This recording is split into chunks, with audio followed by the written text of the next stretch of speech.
I'm a racer and I know it.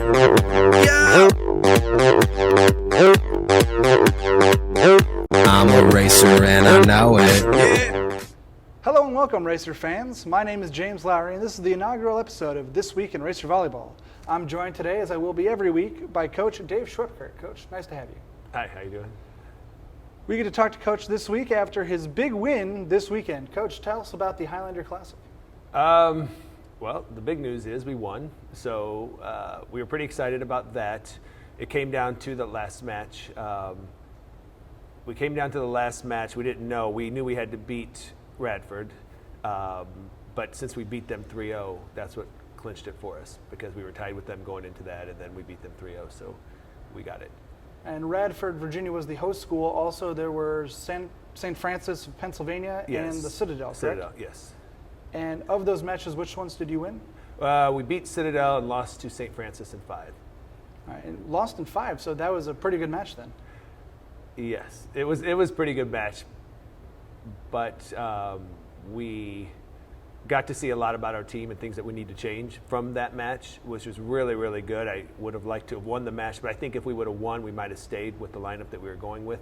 We switched to another lineup, and we really liked that lineup, and that's where we came out really strong against Radford, and that's the same lineup we used again last night. So. All right, now in that tournament this weekend, which of the girls really stood out to you? Well, it was a big team effort. You know, Leah did a good job setting all the way through the tournament. We ran a 6-2, and we had another freshman setter worked in 2 of those matches. So Leah and the freshman setter, Sam Bedard, kind of switched up time. And then Leah took over in the 3rd match against Radford as the sole setter. We ran a 5-1, and she did a really good job being very stable for the team and that. And then we had freshman Taylor Olden did a really nice job offensively for us and hit really well, did a lot of good things on the court for us, and she made the all-tournament team also. And Leah she was MVP of the tournament. Well, there you go. Unfortunately, I do have to ask you, Coach, about yesterday's match against Evansville. What happened? You know, not too much happened. It was what I needed to see from my team is, you know, we have such a diverse team. We have a lot of freshmen, and we've got basically half of the team is new.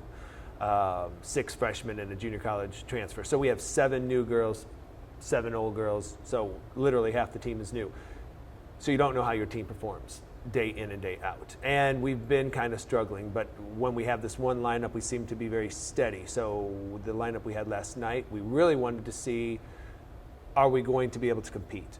And how are the girls? You know, are they going to be up and down? Are they crazy? Or, you know, can they settle into this college life and whatever? So last night they competed. I mean, the bottom line was Evansville played really well, and I thought we played well. There's a lot of things we need to work on, but what I need to see is, are they going to compete? And that's what they did. So it was really actually a closer game than even what the scores show. It was very, very good, and the girls played really hard. They did a lot of great things. Any standouts on that one, Coach? You know, last night really was a team effort. Nobody stood out in my mind as just doing great, but the whole team, like I said, I was very pleased with how we competed.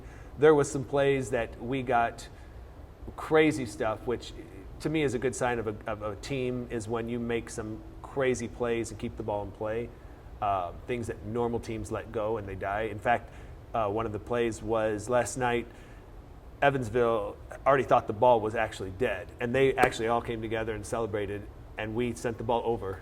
It just so happened that one of the girls was paying attention and saw we sent the ball over, played the ball, and then they got, you know, and then the rally continued. But literally the team thought that the ball was dead and already celebrated, and our team makes a lot of those kinds of plays. So those kinds of plays with the competitiveness that we have, we're going to be okay.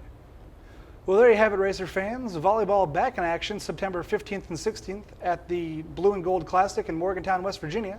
That'll wrap it up for us here on our first episode of This Week in Racer Volleyball. Be sure to catch us every Tuesday on GoRacers.com.